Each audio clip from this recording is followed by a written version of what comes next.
the judicial authorities visited the place and found in the top room a woman about 50 years old, whose fearful appearance and loathsome surroundings filled them with horror. They saw before them a crouching and abject human figure, reduced to the state of a skeleton.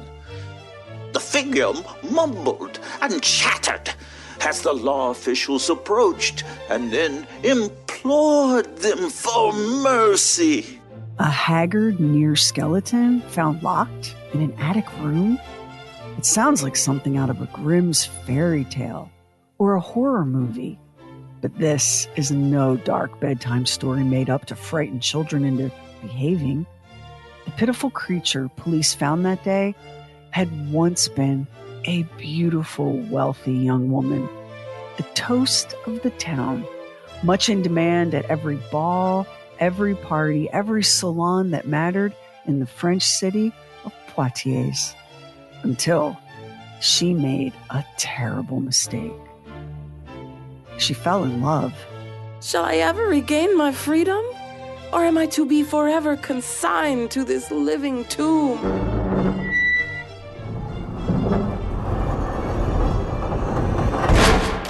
And make out a small beam of light against the mirror. 1.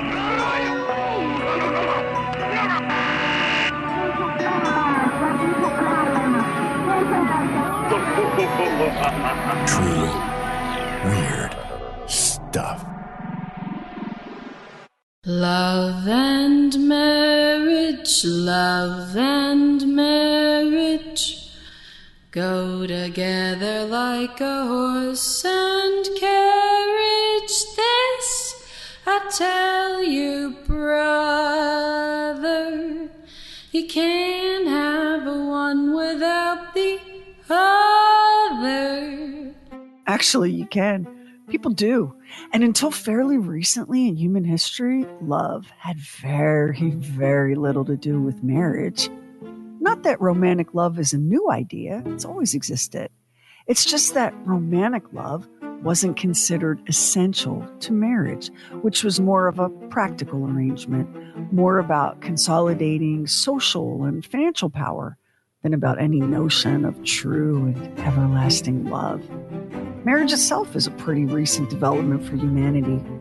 We've been stomping around this planet for about 300,000 years, but the first recorded evidence we have of a marriage between one woman and one man dates back to only 2350 BCE in Mesopotamia. That's less than 5,000 years ago. And the church didn't even get involved in marriage, didn't even start performing marriage ceremonies until the 8th century. Took the state even longer to poke its bureaucratic nose into things. The 13th century. That's when churches began posting bans, public announcement of a wedding, which was a huge shift away from the tradition of common law practice, where two people simply declared that they were now married. Thank you very much. By the end of the Middle Ages, marital contracts entered the chat, forever changing the way we define and think about matrimony. And in mid-19th century France, where our story takes place, marriage was very much a family matter. Women under the age of 22 and men under the age of 26 were required by law to get permission from their parents to marry. Though if the parents couldn't agree, as long as dad approved, the marriage would be permitted. Pretty heavy-handed, right? Except back then, marriage was still more of a legal relationship than a romantic one, and questions of power, money, and influence carried far more weight than any lovesick yearning ever could. Not that people were heartless. Love really is the strongest force in the universe, and it's always been a hard one to overcome. But let's be sensible. Even the Puritans believed that love could grow from the driest, most lifeless arrangement. So make an effort, please, because this man or woman that you're so dead set against marrying is bringing some incredibly rich farmland to the table and also 6 fine horses, you spoiled brat. So get over yourself. French women, though, were kept on a short leash. It wouldn't do to have your daughter being courted by just any old penniless or otherwise socially inappropriate Romeo. No family of means would ever consent to a marriage based strictly on love. What silliness, grow up. But Blanche Monnier was in love. And when has anyone ever been talked out of that? Blanche Monnier was born on March 1st, 1849 to Charles and Louise Monnier. They were solidly bourgeois, conservative, prosperous, and descendant from old French nobility. They already had one son, Marcel, and now a perfect baby girl had arrived to complete their family. Charles was the Dean of Arts at the University of Poitiers. Louise was a socialite. They were deeply traditional and proudly aristocratic. The couple were devout Catholics who wholeheartedly supported monarchy as the best and most godly form of government. The conflict between those who yearned for a king and those who wanted a more democratic republic would eventually cost Monsieur Monnier his position at the university. But he'd have other, way bigger problems by then. Madame Monnier, for all her garden parties and society balls, was a fiercely ambitious woman. Not for herself, at least, not directly. Poitiers may have been 4 hours from Paris, but the Monniers were very big fish, poisson, in that smaller, more provincial pond. Madame Monnier's goals were all aimed at finding the best husband for her exquisite only daughter, Blanche. Ask the local gentry, and they will say it's elementary. Blanche was a tall brunette with a wealth of hair and big, brilliant eyes. She was a belle in Poitiers and was sought by more than one. The mother, however, had far more ambitious plans for her beautiful child. See, Madame Monnier envisioned a life for her daughter that mirrored her own. An advantageous marriage, wealth, power, position, and ideally, all three. Blanche's beauty was an asset, but a depreciating one, for who knew better than a society matron like Madame Monnier how cruel time could be to the fresh and the virginal. And Blanche was beautiful, angelic, really. A heart-shaped face, flawless complexion, full lips graced by a single beauty mark, huge eyes and a thick crown of crop curls. Blanche looked like pure Hollywood, more silent film star than young debutante. I mean, beautiful, like ridiculously pretty. A detail to remember, since what is about to happen to Blanche Monnier will not only destroy that beauty, it'll leave Blanche virtually unrecognizable.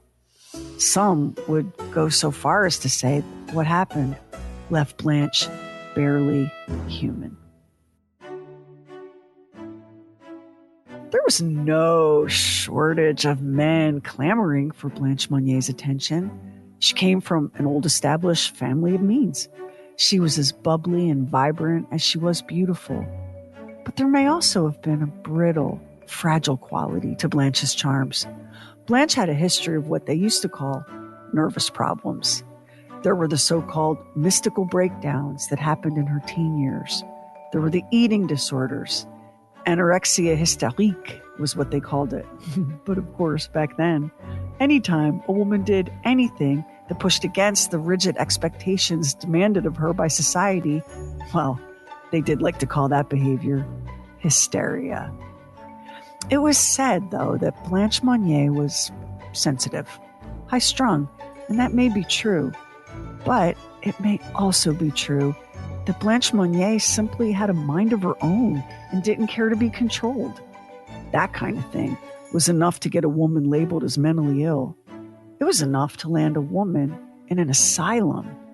Now, that didn't happen to Blanche, which is too bad, because even a 19th century insane asylum would likely have been the kinder fate for her. One promising young man after another made a play for Blanche. She had no interest in any of them. The heart will not be forced. I longed for love, and would not live as an ornament on some wealthy man's arm. Blanche Monnier had fallen for an attorney who lived nearby, a much older, bankrupt attorney named Victor Calmet, who was a Protestant and a man opposed to being ruled by a king. Bankrupt, Protestant, Republican. 1, 2, 3 strikes and he was out as far as Blanche's Catholic monarchist parents were concerned.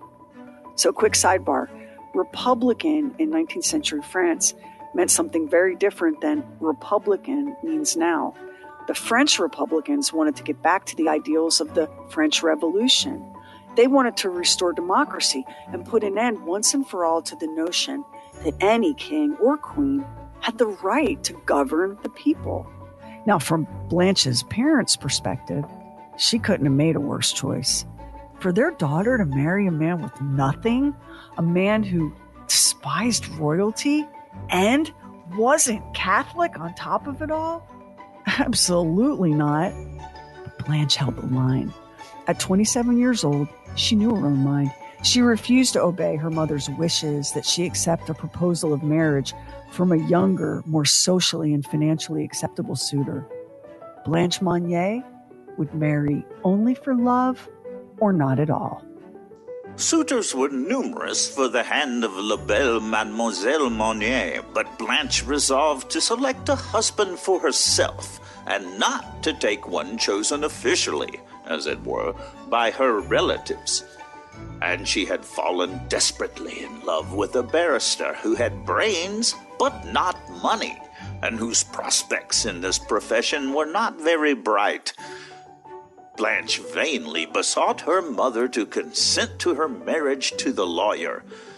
But Madame Monnier was inexorable, and tears, supplications, and prayers had no effect on her. Madame Louise Monnier would not tolerate her authority being questioned. Blanche's father, Charles, was a gentle sword who dreaded conflict, and so remained silent as his wife concocted a plan to put an end to Blanche's ridiculous romantic notions. Madame Monnier talked the matter over with her son, Marcel, who was at one time a sub-prefect over the department of Vienne. Translation? Marcel was a pretty high-ranking government official, one with some power. Vienne is a region in France. The word they use is department. A sub-prefect is a civil servant charged with managing the administrative needs of that department while representing the national government. It was a big job. And together, mother and son determined upon a plan which they felt would prevent the marriage. One night, the girl was locked in a room in the house. The abrupt disappearance of Blanche Monnier was, of course, the talk of Poitiers for some time. No doubt Madame Monnier despised the gossip. Was it not enough that her husband had lost his position at the university, and then her daughter had nearly ruined her own prospects and her family's reputation by making such a selfish, reckless choice of fiancé? Soon after Blanche's disappearance, the story was circulated that she lost her reason. Perhaps Madame Monnier only intended to keep Blanche under lock and key for a short period of time, a few days, a week or two at most, just long enough for the grieving young woman to calm down. But Blanche wasn't cooperating. It infuriated Madame Monnier that her daughter could dare be so willful, so defiant. Another day and she'll come around, insisted Madame Monnier. One more day. That was in the spring of 1876. Blanche did not come around.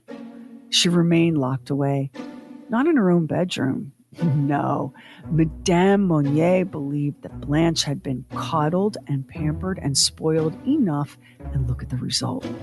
Madame had her daughter moved to a small windowless room in the attic of the family's home.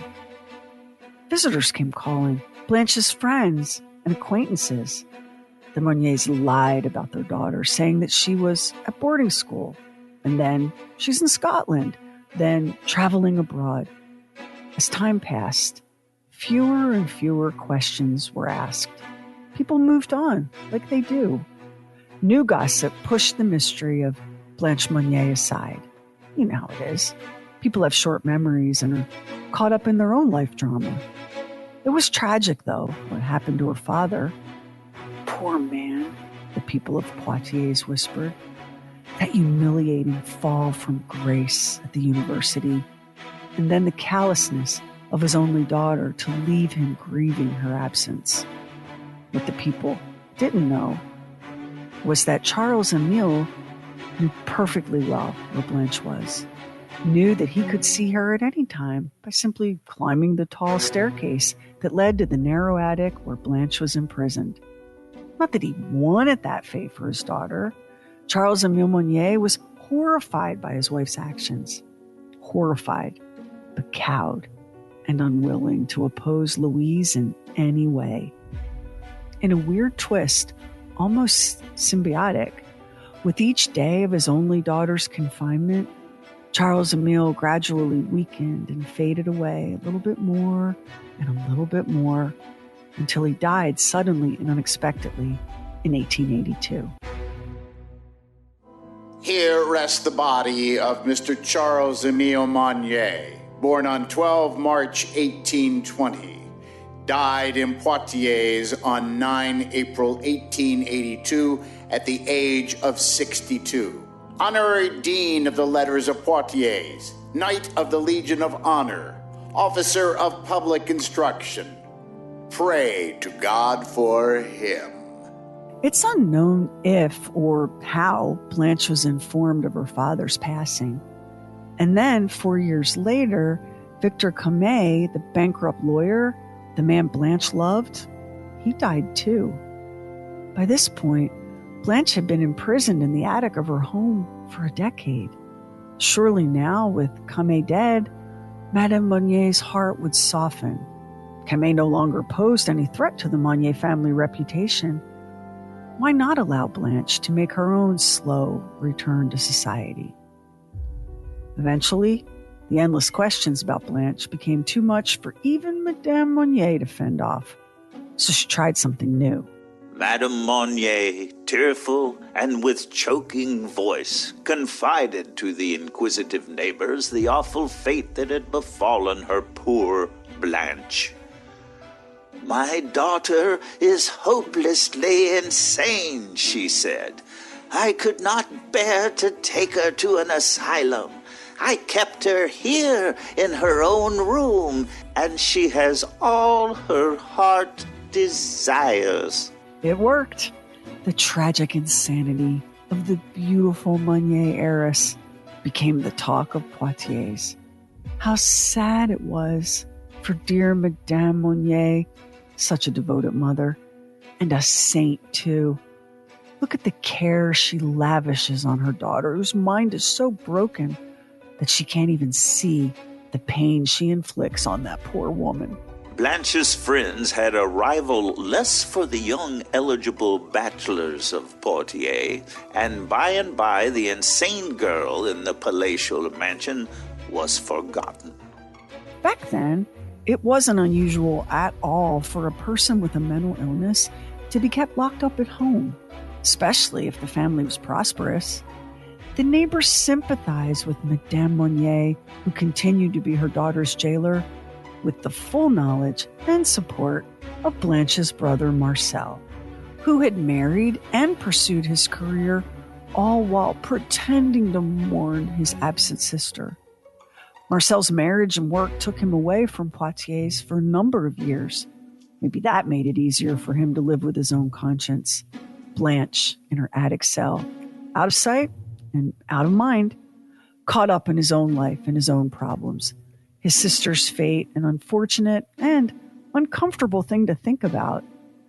Wasn't it so much better to pretend that none of it was real? And so the years passed, one after the next. And Blanche was no longer young. During all that time, the girl was confined in the lonely room, fed with scraps from the mother's table, when she received any food at all. Her only companions were the rats that gathered to eat the hard crusts that she threw upon the floor. Not a ray of light penetrated her dungeon, and what she suffered can only be surmised. The Grand Monnier house continued to be maintained by an entire retinue of servants. It's never been clear how many of those servants knew Madame's terrible secret, the truth of what was being done to the woman kept hidden away in the attic. But it's hard to imagine that they didn't know everything, isn't it? Later it will be revealed that at least one servant was put in charge of Blanche's care, a woman, a housekeeper, named Marie Poinet-Fazy, who died in 1891, leaving Madame Monnier, now 71 years old, with an extraordinary problem. The woman tried for a time to look after Blanche on her own, but keeping a captive in one's attic was more strenuous than even the steely Louise Monnier could manage. Blanche was increasingly neglected, or maybe we should say, more neglected. Things became dire enough that 3 years later, in 1899, Madame hired 2 new servants to take on the task, Eugenie Thibault and Juliette Dupuis. It's very hard to believe that Blanche's attic prison managed to stay a secret for as long as it did.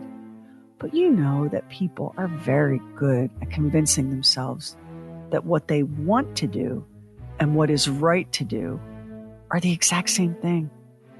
How else can you explain why not even one member of the Monnier household ever tried to free Blanche? Why not one member ever spilled the shocking secret of what was being done behind those closed, heavy, ornate doors?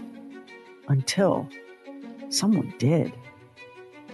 Monsieur Léon Belot, the Attorney General of Paris, received an anonymous letter in June 1901. Mr. Attorney General, I have the honor to inform you of an exceptionally serious event. I am referring to an old maid who is locked up in Madame Monnier's house, half-starved and living in a putrid litter in a rotten bed for the past 25 years. In a word, in her own filth. A similar letter was mailed to Monsieur Boucheton, the Commissioner of Police for the city of Poitiers, and it read, "A wealthy lady of the highest position and her son, formerly a sub-prefect, and both connected with several religious societies of the district, had, for the last 25 years, conspired to keep the former's daughter in illegal detention, subjecting her to the most inhumane treatment." 25 years. How could such a thing be possible? Blanche Monnier had been caged in the attic of her family home for 25 years? Surely this letter was nothing more than a mean-spirited hoax, a cruel trick played on an elderly widow. The official called at the house where the unfortunate woman was said to be imprisoned by her mother. The latter, an old lady, refused to see him and referred him to her son, living in another house opposite. It was a Thursday afternoon, May 23rd, 1901, when Police Commissioner Boucheton arrived at the Monnier mansion. He was accompanied by 3 officers and had a warrant signed by the Attorney General of Paris.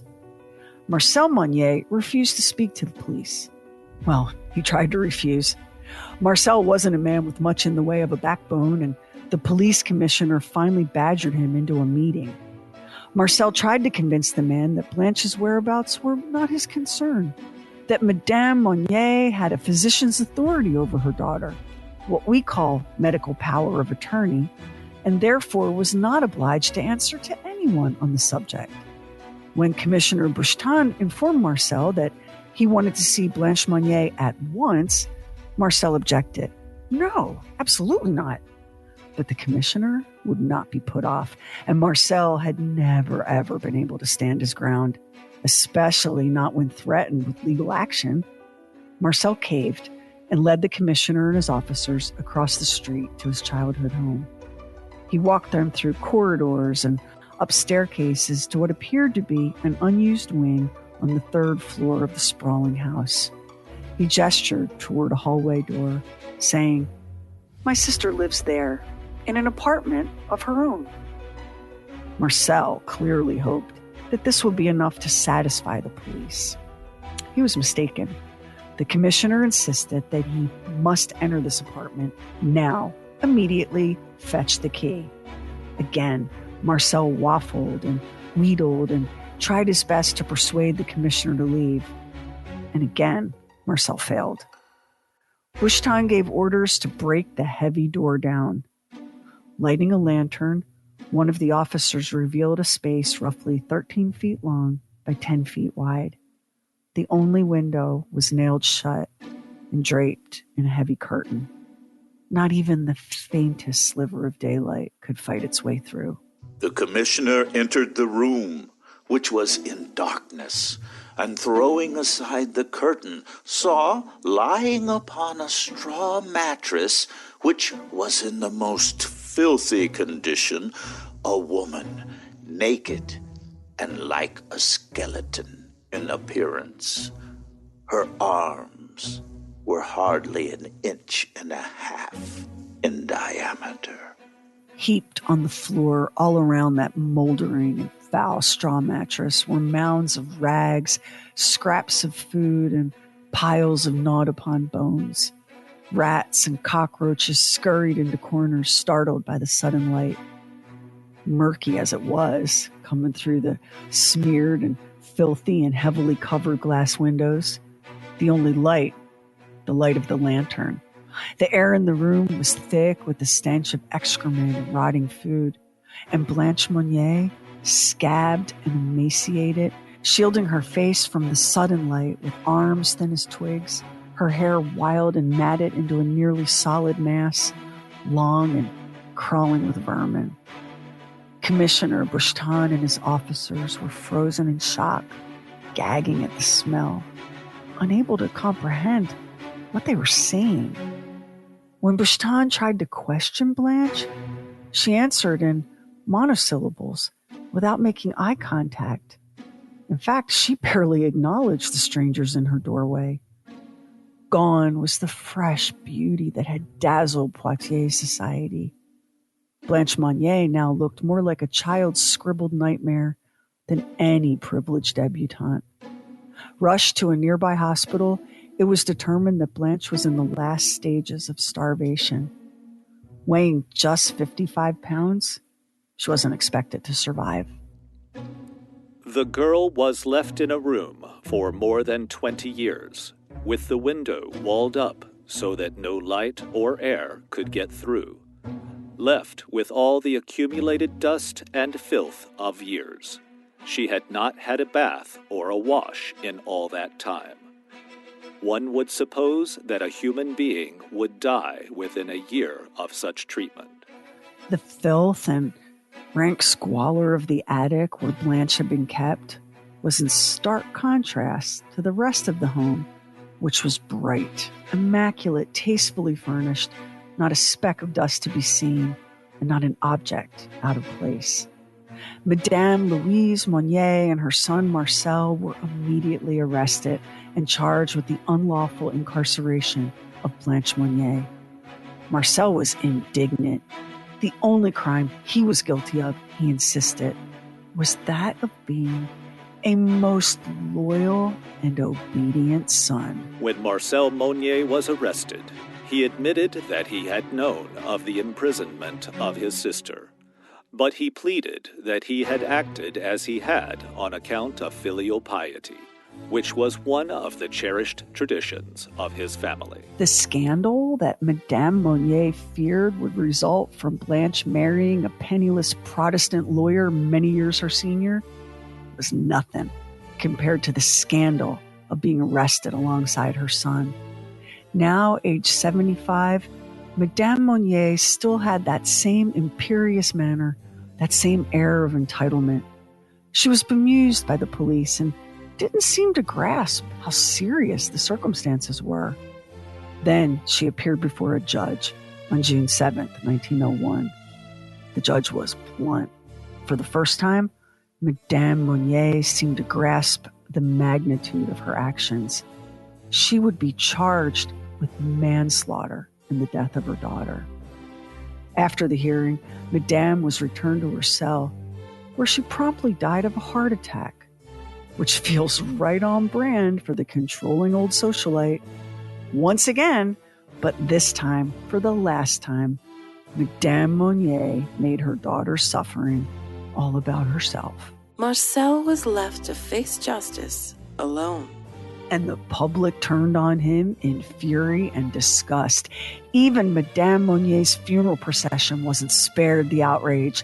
As her coffin made its slow journey to the cemetery, where she would be laid to rest beside her husband, people lined the streets to shout and jeer and hurl insults at the mourners. Marcel was tried before the Poitiers Correctional Tribunal, charged with cruelty toward his sister and with being an accomplice to acts of cruelty perpetuated against her. The original accusation against him of being a party to the sequestration was rejected by the Council of Indictment, and he thus escaped trial in criminal court. Let's translate that. Marcel escaped being tried in what they call assize court in France, the court that deals with the most serious criminal offenses: murder, rape, violent assault. The Poitiers Correctional Tribunal dealt with misdemeanors, the kinds of offenses that are typically punishable with prison sentences of 10 or fewer years. Marcel showed up in court looking pale and drawn. His wife was by his side. Blanche did not appear in court as she was too ill to leave the hospital, where she was, just as her devoutly Catholic mother would have wished, under round-the-clock care of nuns. The prosecution may not have had Blanche Monnier herself in the courtroom, but they did bring evidence of her unthinkable confinement. Among the pieces were the blinds of the room in which the woman had been imprisoned, and the chain and padlock attached to them, the wretched wooden bed, mattress, and other objects from the living tomb were also visible. Crowds gathered outside, howling for Marcel Monnier's head. Nothing in Marcel's comfortable, well-padded career as a bureaucrat had prepared him for mobs of people spitting and jeering and shaking their fists at him. The evidence is highly unfavorable to him.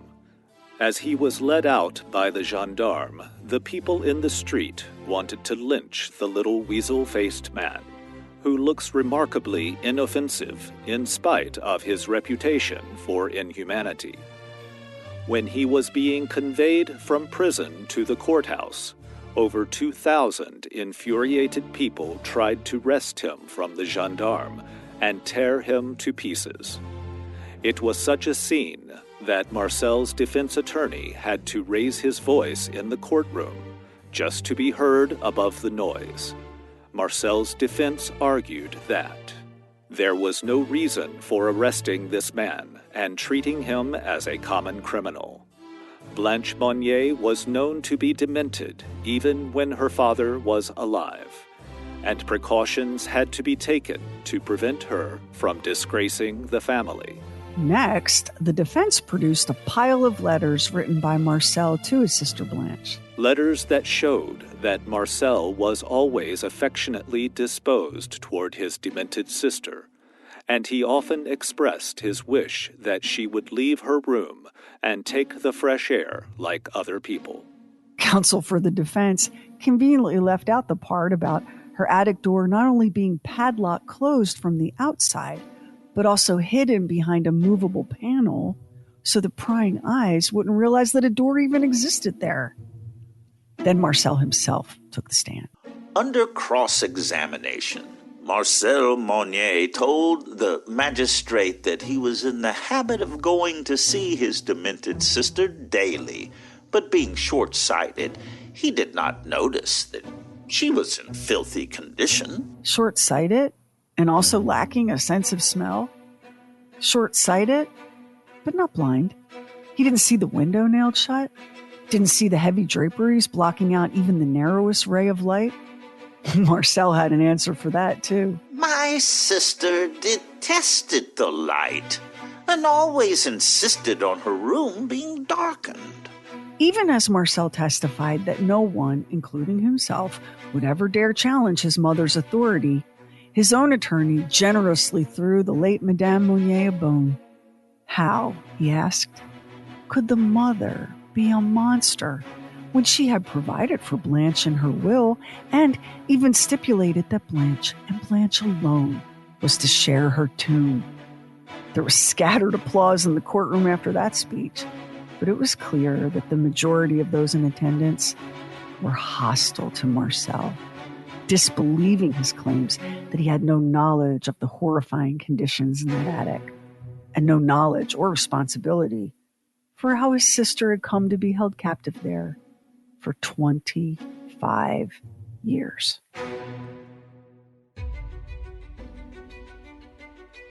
The case is especially interesting for students of heredity. What?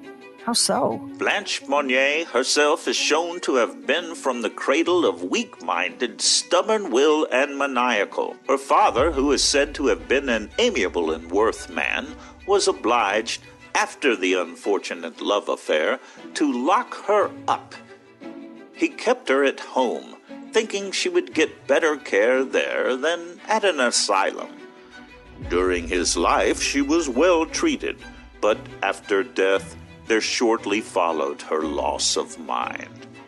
I'll tell you this, Madame Monnier was probably relieved to have died before seeing the press gleefully pick apart her family tree, digging for any little clue that would support the argument that Blanche was hopelessly mad, defective from the start, coming, as she did, from defective stock. The history of her family reads like this. Madame Monnier's mother, who married a first cousin, died in a madhouse. Her father became a misanthrope and lived alone in his room for 10 years. He suffered from melancholia. An aunt was an idiot. An uncle attempted to commit suicide and was 5 years under restraint. Madame Monnier inherited the portions of all these crazy relations, and Marcel Monnier, the son, is threatened with general paralysis. Madame was no doubt spinning in her grave from the mortification of it all. What could be worse for a proud society matron than to be the subject of such ugly gossip? The effort that Poitiers society went to in a pretty desperate attempt to avoid holding either Monnier parent or brother fully accountable for Blanche's quarter-century-long confinement is really something. The cruelty of it, the depravity, all unfolding behind the stately walls of the Monnier mansion was something none of them wanted to look at too closely. How had those who'd known Blanche as a young, glowing, vibrant woman accepted the stories of her disappearance so easily? How had the neighbors who'd heard screams and shouting coming from the house, how had they so easily minded their own business? And the servants, they knew. Of course they knew. How else do you think the world learned of the heiress in the attic? Scabby little commoners that we are, it's hard for us to even imagine life in an aristocratic household with its hierarchies of power. Hierarchies that extended beyond the family to the servants and hired help. A person who wanted to keep their position in a prominent house knew the value of discretion. And he or she also knew their place. You kept your head down and you kept your mouth shut, even as you saw, heard, and knew virtually every intimate secret of your employers' lives. The Monnier household was overseen by a woman named Madame Renard. During her reign, not even a whisper about the goings-on in that attic were permitted. Plus, the servants feared the temper of Madame Monnier, whose rare kindnesses were too fickle to be trusted. One of the police officers said that when he asked the maidservant why they allowed Blanche Monnier to be kept there, they replied that they were afraid of Madame Monnier, and especially of her son, who had a long arm. That is to say, he would prevent them from ever getting another job if they blabbed. And then, in early 1901, Madame Renard passed away and took the ironclad secrecy that had long hung over the Monnier house with her. In her absence, household discipline rapidly grew lax, and one of those new hires, Juliette Dupuy, took advantage of the situation. She had a lover, a young lieutenant in the French army, and she began sneaking him into the house at night. In May 1901, Juliette finally told him the secret that had been so carefully guarded for 2.5 decades. She told him about Blanche and her imprisonment in the attic above. And it was just 5 days later, May 23rd, 1901, that anonymous letter arrived on the desk of the prosecutor in Paris, which is why that lieutenant, Jean-Luc, has often been credited with being the catalyst for Blanche's liberation. Though some defenders of Marcel Monnier insisted that it was he, the devoted brother, who finally found the courage to help his sister by writing that anonymous note. But please, I'm so sorry, I should say, mais s'il vous plaît. Marcel had 25 years to grow a conscience and didn't. It's a bit too much of a coincidence, isn't it? That the letter shows up just 5 days after Lieutenant Jean-Luc learns about Blanche. And in that same exact time frame, Marcel suddenly decides to do the right thing? Unlikely. And now the servants were talking. An absolute scandal for a noble family. And what a delicious peek into their private business. Madame Gaunt, formerly a cook of the family, said that Blanche walked about undressed and used to hide herself with fear and disgust when she saw her mother. Asked if Madame Monnier was a good mother, Gaunt answered that it was impossible she could be so, as she was horrible towards her servants. She gave them bread only fit for dogs and complained that they ate too much. A male servant called to the stand to testify declared that Madame Monnier was a crusty and cantankerous person who fell out with her son as well as with Blanche. He expressed his opinion that Marcel Monnier was incapable of acts of cruelty to his sister. The supportive testimony of one servant wasn't much help to Marcel Monnier. He was convicted on all charges and sentenced to 15 months in prison. A conviction he appealed, and shockingly, an appeal that he won. Marcel appealed his conviction on the grounds that his sister Blanche could have left her attic cell at any time. She didn't, he claimed, because she didn't want to. Spending her life in a small, filthy, locked attic room deprived of daylight for more than 2 decades was, Marcel suggested, his sister's choice. And since there was no duty to rescue laws on the books at that time in that region of France, it was his word against hers. And Blanche's word had never meant anything to her family. It meant even less now that she'd been rendered all but feral from her long years in the dark. Blanche Monnier is like a child and may never be able to give an explanation. She is 52 years of age, but is practically beginning life. When she was removed from their mother's house to the hospital, she almost lost the use of her tongue. She could only stammer a few words and could not frame a complete sentence. Little by little, the power of speech has begun to return to her. She recognizes flowers, birds, and articles that were once familiar to her. She lives in continued enchantment of the new life to which she has been born. Doctors diagnosed Blanche with a whole list of disorders, from schizophrenia to coprophilia, none of which seemed a good fit. But in those early days of the 20th century, psychiatry and psychology were new, and no benchmarks existed to measure the mental health of a person who'd been kept in darkness and filth for a quarter century. In June 1902, Blanche was transferred from the hospital in Poitiers to a psychiatric asylum roughly 100 miles away. She lived out the remainder of her life there, never fully recovering, not physically and not mentally. But she was clean, and when the sun shone, it flooded her room with its warm light. She had enough to eat and warm baths, which must have seemed the most decadent of luxuries for a woman who'd gone unbathed for at least 20 years. Blanche died in that asylum at age 64 on the 13th of October, 1913. She was an orphan at the time of her death. Her brother Marcel had passed away, far from home and in disgrace despite his acquittal, just 4 months earlier that same year. The entire Monnier family, all gone now. The elegant home emptied and sold. All of the glittering and exclusive parties forgotten.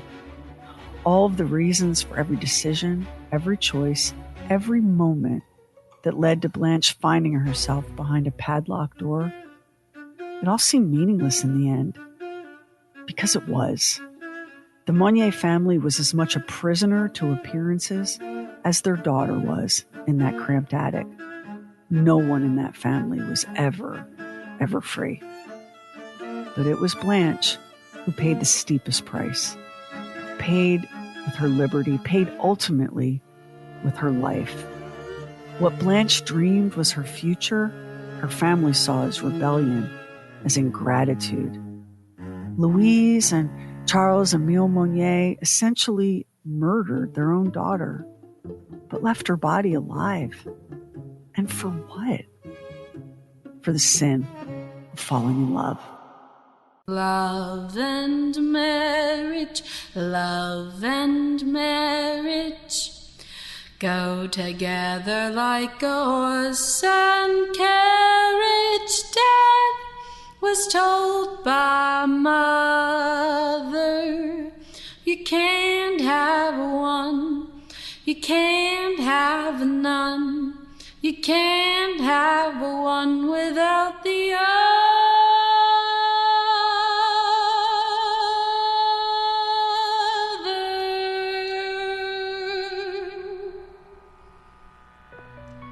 Next time on True Weird Stuff, he was found in the forest, a wild child, unwashed, unloved, unable to speak. A mystery that remains unsolved. But that wild boy inspired something amazing. Something that may have changed your life or your child's life. Meet Victor in the next True Weird Stuff.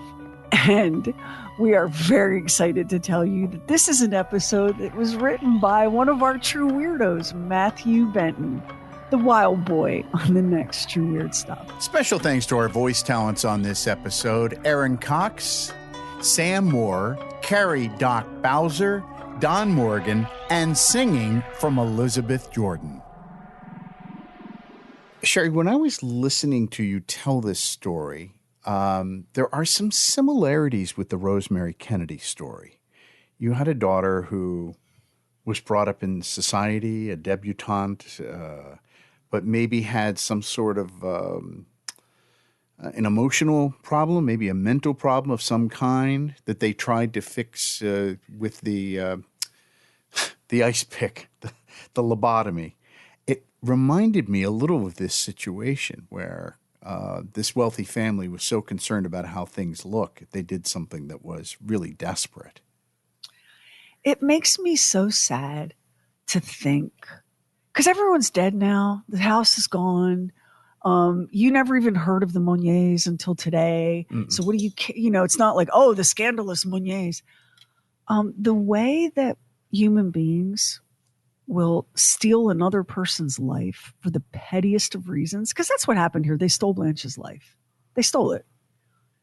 And for what? Like, seriously, for what? Like, this fixation on controlling outcomes, your children and your family's reputation and your good name and all, that was really important in that world at that time.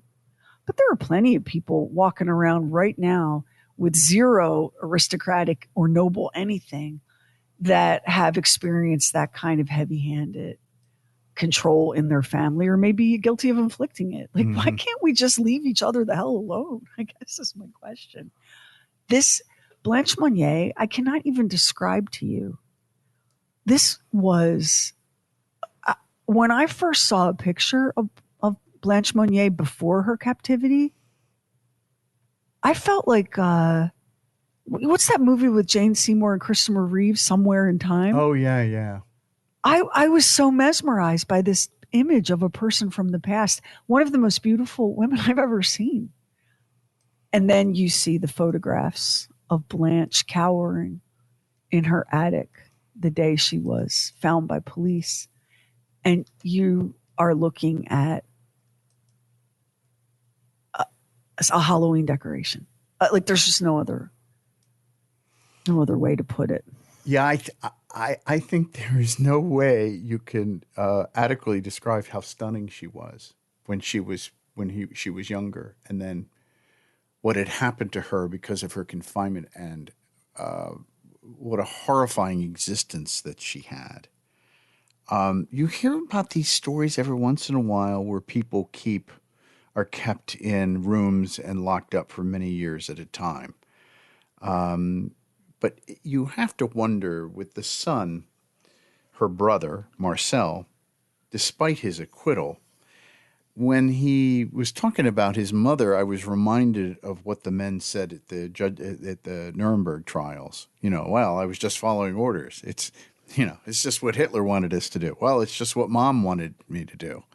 But you have to take responsibility for being able to see what the situation is and to be able to take the proper actions as a human being. Marcel was a very weak man. He was a very weak man. Whatever else you want to say about him, he was weak. He was weak and spineless and lacked both conviction and courage, because he not only did nothing to help his sister, he never even really took accountability for what had happened to her. I find Marcel, her mother is a monster, but Marcel takes after his father. A pleasant man, a man with some success, but weak. Weak. And, we have to, it's so hard to be a person. I can see why some people choose to reincarnate as giraffes or dogs or whatever, because it's really hard to be a person. But, very often in life, we think that the behavior we have to dodge is our own active choices to do harm. Mm-hmm. But there's another kind of harm, and that's the harm that stands by and does nothing while pain is being inflicted. Right. The inaction is its own action. Yeah. And that inaction, it can play out in very small, intimate ways, and it can play out, on the battlefield, right? But that we are called sometimes to act in such incredibly brave and selfless ways. And we fail a lot of the time, because it turns out that it takes incredible bravery to be brave and selfless.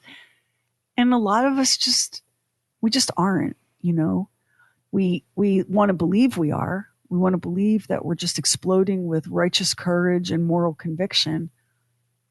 But then we get a test, like the test that Marcel had, and we fail it. Do you know how easy? Marcel was a man. So being a sub-prefect of the Department of Vienne, that was a really big thing. I don't know what the equivalent would be in our political system, because they're so different. But let's just say he was a great big freaking deal. Are you telling me that Marcel did not have the capacity to save his sister? Not at year 25, but maybe at year 2, when it became clear to him that she was in the attic. I mean, the guy was like a powerful government official. He was embedded in the French bureaucracy. Are you telling me, Max, that he couldn't have discreetly and carefully, without tipping his own hand, had somebody show up at that house and discover Blanche Monnier years before she was discovered? And would that not bother you? I mean, I mean, I would think that every day of my life, it would be in the back of my mind that my sister was chained in the attic and was living in the most squalid of conditions, because certainly, despite whatever he said about being short-sighted, he knew what the situation was. He absolutely knew what the situation was. In fact, he probably avoided the situation so as to not be confronted with it and to be able to find a way to live with himself about it. Weak and spineless and lacking in courage. That's Marcel Monnier. There's a part of this, there's a detail in this story that makes it almost Shakespearean. And it's so perfect and poetic and karmic that I got to call it out. So Blanche is imprisoned and her life is taken from her because she's fallen in love with a man that is not appropriate. I will remind you that the only reason Blanche was saved is because Juliette Dupuis sneaked her lover into the house and told him about Blanche. So one woman was taken from her romantic love and imprisoned, and it was another young woman in the flush of her own romantic adventure who ultimately set in motion the events that would free Blanche. Isn't that kind of awesome that it worked out that way? It is interesting that it worked out that way. And you can certainly understand why the servants didn't say anything. They're struggling to get work. And you can certainly understand that they will be concerned that an affluent family like this would prevent them from getting any kind of work if they said anything. Oh, Madame Louise Monnier would have blackballed any member of that staff. They would have never been able to work in Poitiers. And who knows how far they'd have to go. It's terrible. Louise Monnier is guilty of great evil, I think, here. Yeah. And her son and husband are also guilty of great evil, although they would never want to think of themselves as evil men. But when you stand by and do nothing while evil is perpetrated, there's a word for that. And that word describing you is evil. There's the evil of wicked actions and the evil of wicked inaction. They're evil men. Yeah, there's no question, because it also makes you wonder. So they decided that they wanted to have her not be involved with this man, and the way they would do that is keeping her stuck in this room. Okay, that's what you want to do. But not only are you doing that, but you're treating her so deplorably when it comes to the most basic of things, like being able to bathe or being able to have proper nutrition or any of those things. That part of it is truly astonishing. I mean, there's controlling behavior, and then there's cruelty. Evil. Louise Monnier was guilty of great evil. And Blanche, had the police not come when they did, it would have been her corpse they found in that attic. She was so close to death. 55 pounds. I think it's a miracle that those nuns were able to get her healthy enough to send her to an insane asylum. And Madame Monnier was told by the judge, if your daughter dies, you're going down. We're going to get you for at minimum manslaughter. And she went back to her jail cell and had a heart attack and died. Like the bitch that she was. Like, don't even stand for justice, Louise. Like, how convenient. Yeah, how convenient. Yeah. So it just makes you kind of glad. Let me just say, I come from an absolute trash family. And what a relief that is. I don't have anything to live up to. I don't have my family's. The only way I could do anything to my family's reputation is improve it. So there's a freedom in that, you know? Like, think about the sort of golden handcuffs that money and position and privilege put on you when you're expected to live up to whatever. And that's still true today. Like, you don't have to be an aristocratic family in France, you know, back then. I mean, we both know in the city where we live a handful of prominent families where, let one of them get popped for DUI and the whole town's talking about it. Oh, yeah. You know? Oh, yeah. There's a weight of expectation, and we won't name names, but when Max was just starting his radio career, he dated a woman from an incredibly prominent family. So you had a little up close peek at what it means to come from a family where image is very important. It was incredibly important to them, and I was the bad choice that she had brought to the family.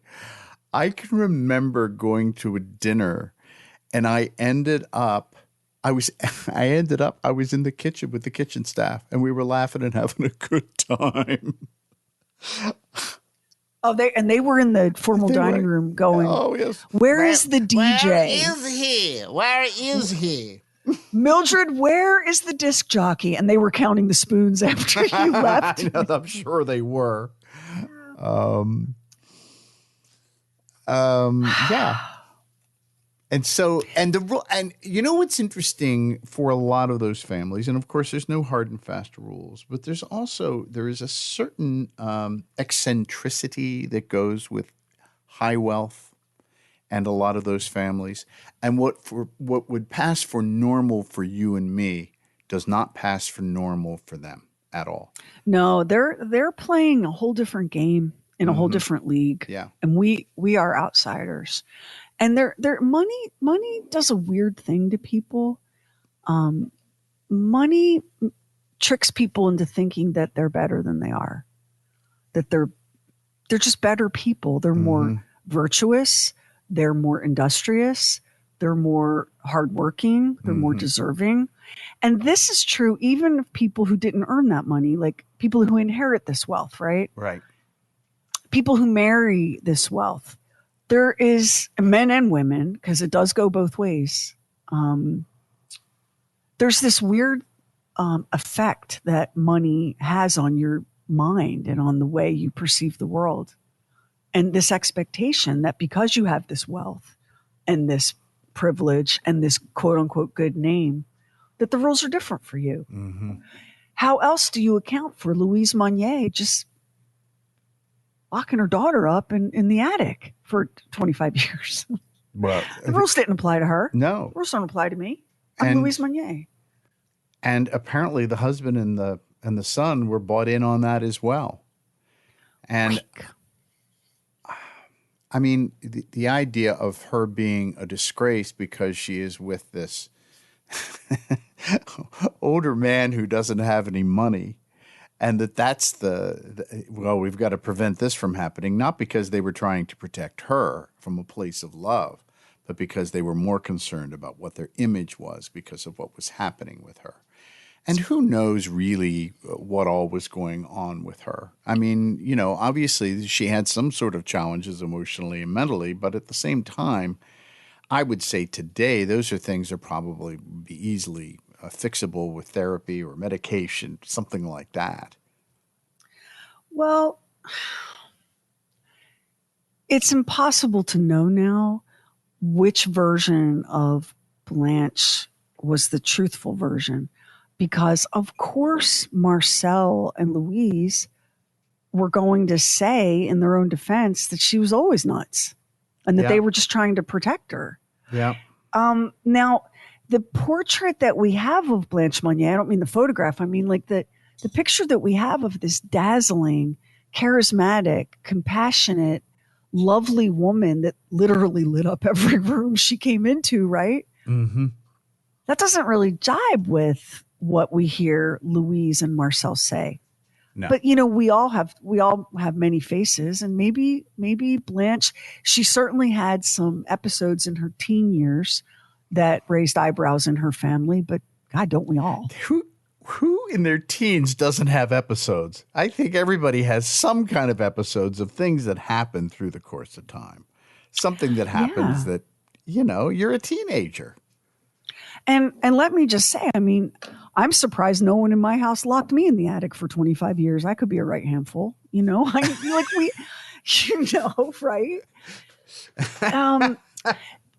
There's another layer to this that I debated how much of this to put in the episode, but it's very, very important.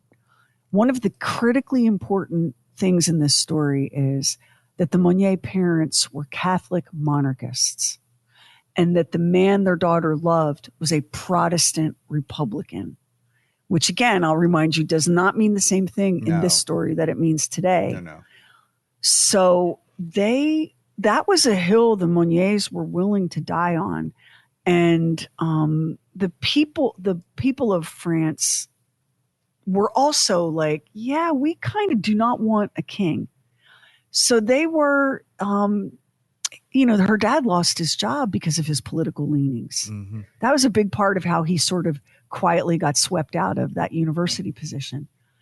So there was this whole deep religious and political undercurrent here that you can't, it's not meaningless. It's everything for the Monniers. It wasn't just that the lawyer that she loved was older, because that would not have been a problem had he been rich, Catholic, and into kings. Am I right? And selected by them.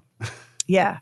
It wasn't just that he was older. It wasn't even just that he was bankrupt, because families could lose their wealth and it would be an embarrassment. But, it was understood that, a family could still be very genteel minus their fortune. It was the fact that he was a Protestant and he was anti-monarchy. Yeah. And that was such a big deal that the world at that time in that place was as divided as the world we're in right now. Mm. And it was ugly. And Louise Monnier would not be challenged on this. It simply would not happen. And here's what's kind of sad. And you really can kind of zoom out and look at it like this. And this is a dynamic that plays out in families throughout time and also today. Louise loved her religion and politics more than she loved her daughter. She loved the idea of a monarchy more than she loved Blanche. Mm-hmm. Fight me. I'm going to put, fight me. Prove me wrong on that. No, I mean, I would say her love of the monarchy, her love of money, her love of status, her love of how things looked, and if they looked a certain way. I think all of that was far more important than any love she had for her daughter, which makes you wonder whether she was not. And I loved at the end where we sort of dissected what had gone on in her family and how she would have been spinning in her grave at that point. The idea, and I see, so I read a ton of posts that I don't engage with. I don't comment or interact with, but I read them because I'm just so curious about like, where are the people today? Let's see what the people are thinking about today. And I've seen a lot of posts. They break my heart, because it'll be, well, I had my last conversation with my dad today. He told me that as long as I'm going to vote this way, he doesn't have a son. This, you've seen it too. I've seen it. I think everybody listening right now has seen at least one post like that. Well, do you see that? You see how sad that makes you and how trivial and petty it seems? That's what was happening in the Monnier family for Blanche. That was a big part of it. This division over religious practices. And even beyond, they may have forgiven him for being a Protestant, although it seems unlikely. But even beyond that, if he had been a Protestant that was like, yeah, I'm a Protestant, but I'm a fan of a king, they may have found their way somehow toward him. But that triple whammy of bankrupt, not Catholic, not a monarchist, did them in. And those are the reasons when, if you believe in any kind of a God and any kind of a judgment, when Louise Monnier rolled up to the pearly gates, they just shook their head and said, girl, you got some splaining. So we need you to look at your daughter, your precious daughter. People grieve their whole lives for the want of a daughter and that they can't have and don't have, or maybe what had and was taken from them. Let's show you. St. Peter, play the clip. Let's take a look at what you did to your daughter. And let's look at why you did it. Huh. Those are pretty shabby reasons, don't you think, really, Louise? Shabby. Do you remember, we both read a book called The Sociopath Next Door, and we talked about sociopathic behavior, which is generally the difference between psychopathic and sociopathic. Now, correct me if I'm wrong. Sociopathic, you're born that way. Sociopathic, you learn to be that way. Am I close on that? Yeah. Yeah. So, but one of the things they talked about in that book was an example of a guy who had a dog he was taking care of and the decisions he was making about what was happening to that dog, because the dog wasn't going to tell anybody if it was mistreated or not fed or whatever it is, and how a sociopathic person very easily can say, yeah, hell with the dog. I'll go and do what I want to do, and the dog will live. And I just wonder whether she didn't have some sort of that she was a sociopath or a psychopath. Oh. In order to, because when I think about what happened with her daughter, and I think about, I worry if I'm out at the store too long, if Mojo needs to go out. You know what I mean? Because I mean, I'm worried about what's going on with him. If I'm a half hour late feeding him dinner, I'm concerned about what's going on with that. So the idea of leaving your daughter in a room to waste away is just something that it's so beyond anything that I ever could imagine doing. So I agree with you. You try to pick it apart and you go, how could somebody become this twisted that they would allow this to happen? Well, I think you're really nailing it, because when you look at Louise Monnier, do you see a person with functional empathy, remorse, or a conscience? No. I mean, even the servants, and listen, not one person gave a toasted damn that the servants were not being fed properly, okay? Like the servants getting up on the stand and going, she gave us bread that was fit for dogs. To the elite of Poitiers, they were like, and you were lucky to get it. So if you look at the fact that the mother has no capacity for love, the father, I don't know whether he had a capacity for love. But should we be surprised that the son seems to be devoid of that as well? I mean, it's what he grew up with. It's what he learned. It's what he knew. You know? It's like I look at that family and I see Louise as being cold and there's something missing. There's a chip missing there. Yeah. And her husband as being sweet and kindly and very brilliant, but weak as a noodle. And Marcel, who got the worst of both parents. Yeah. If you think about it, like he got the absolute worst. And somehow in this family, we have this extraordinary, incandescently beautiful, charismatic, delightful human being. Mm. And I know that we always like to speak as someone dies and we're immediately like, you know what? That was a good person. And even though we're often full of shit, like this person was not good, I sort of love the human impulse to try to slap some frosting on that turd, at the end. And that's why it's shocking and like funny, like I shouldn't be laughing at this, but when you'll come across an obituary online where it's like, Ellen went to be with her maker and we're all glad about it because she was a monster. You've seen those, right? And it's shocking because the social convention is to not speak ill of the dead. So I realized that after all of this, people were tripping over themselves to celebrate Blanche for her exquisiteness. But the truth is, Blanche was 24 years old when this happened and had a whole life. And there were people that had known Blanche for a long time who came forward and said, no, she was delightful. She was a really good person. You know what I'm saying? Like, I think Blanche might have been the best that family had to offer, and they put her in the attic. Sherry, so my reaction to Blanche is, how can I save you? Oh, you would have been the best thing for her. Hey, Louise. Louise, you don't like the penniless Protestant Republican lawyer. Let me present to you a penniless, lapsed Catholic content creator. There you go. Who doesn't have a window. How's that sound? There you go. And you know what? Louise would have loved it. Yeah. Louise would have said, oh, yeah, Blanche doesn't like a window. Give her to Max. Because I work in a windowless room. So, and there you go. That is the story of the tragic, utterly tragic. You get this one life, y'all. And then somebody takes it from you and makes you a prisoner living in your own filth, surrounded by vermin. starving to death in your own home. That's how you got to spend your one precious life. It pisses me off that Louise kicked of a heart attack before she could get some trial time and some justice. Doesn't that make you mad when that happens? Maybe they say she had a heart attack, but maybe she committed suicide. Or maybe one of the servants from her house that was ticked off about getting bad bread came and put a pillow over her head. And you know what? Hey, couldn't blame her. We don't know. Yeah, couldn't blame them for the feeling.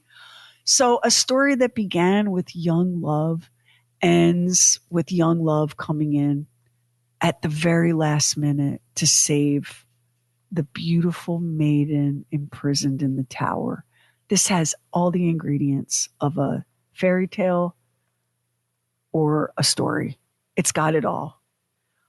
And the saddest part is that this isn't a story. This is real life, and that was Blanche's real life, and that's how she got to live it. So, yeah, next week, if we can get our true weirdo who wrote this episode to join us, we will. Sure, I know this story. I had to study this story when I was like in 4th grade. The wild boy? Yes, named Victor. I'm very familiar with this story. You guys, out of the blue, we get an email, and it's, "Hi, I'm Matthew. I'm a fan of True Weird Stuff, and I've written an episode. You don't have to use it. I just thought I would give it a try." So I opened the file. He's written the episode. It sounds like me. He's cast the voice parts. Oh, no, Made he has suggestions. Yes, he has. He's like, "I think Don would be good for this. I might actually do that." Oh my God. Matthew, if you're listening right now, I have never been so shocked and delighted. I mean, I was giggling like a villain reading your email. So we are going to produce Matthew's episode. You'll hear that next week. And if we can, if his schedule permits, he'll join us on that. And very listen good. up. If any of y'all want to write a True Weird Stuff episode, I mean, take a shot. And Max is over there thinking, if any of y'all want to produce a True Weird Stuff episode. Sorry, that was because you'll be making as much money as we are doing this.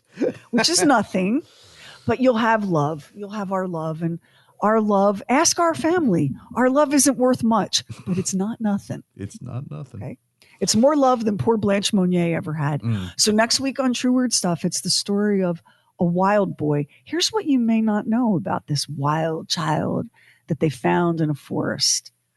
And to this day, we don't know where he came from, how he got there, what happened to him. But I can tell you that boy inspired something that is a worldwide phenomenon now. And your kid, if you have one, may be benefiting from it as we speak. It's an incredible plot twist to an incredible life and a very strange tale. So that's next week on True Weird Stuff. We sure do appreciate your listening. Thank you so much. Thank you. And if you're kind of got a family member and you kind of don't like how they're living, don't put them in the attic. That won't end well. We'll see you on the next True Weird Stuff. And if you listen to us on Apple Podcast, hit the plus button in the top right corner. And now it helps an independent podcast like ours to get discovered. And we really appreciate it if you subscribe, rate, and review True Weird Stuff. Hit our website, trueweirdstuff.com, for show notes and photos and videos when we have it, and bonus content. Everything True Weird is waiting for you at trueweirdstuff.com. And follow True Weird Stuff on Instagram. True Weird Stuff is a Now Media production. Our executive producer is Anthony Garcia. The show is written and hosted by me, Sherry Lynch, along with my deeply weird director, Max Sweeten. Our equally odd producer is Carrie Bowser. Additional production by the mysterious Stephen Call. Our digital witch and social media cult leader is Heather Furr. Original graphics by Kevin Nash. Original artworks by Olivia Axlin. True Weird original music composed and performed by Jack Griffin and Zane Nash. Copyright 2025 Now Media. All rights reserved, all wrongs remembered.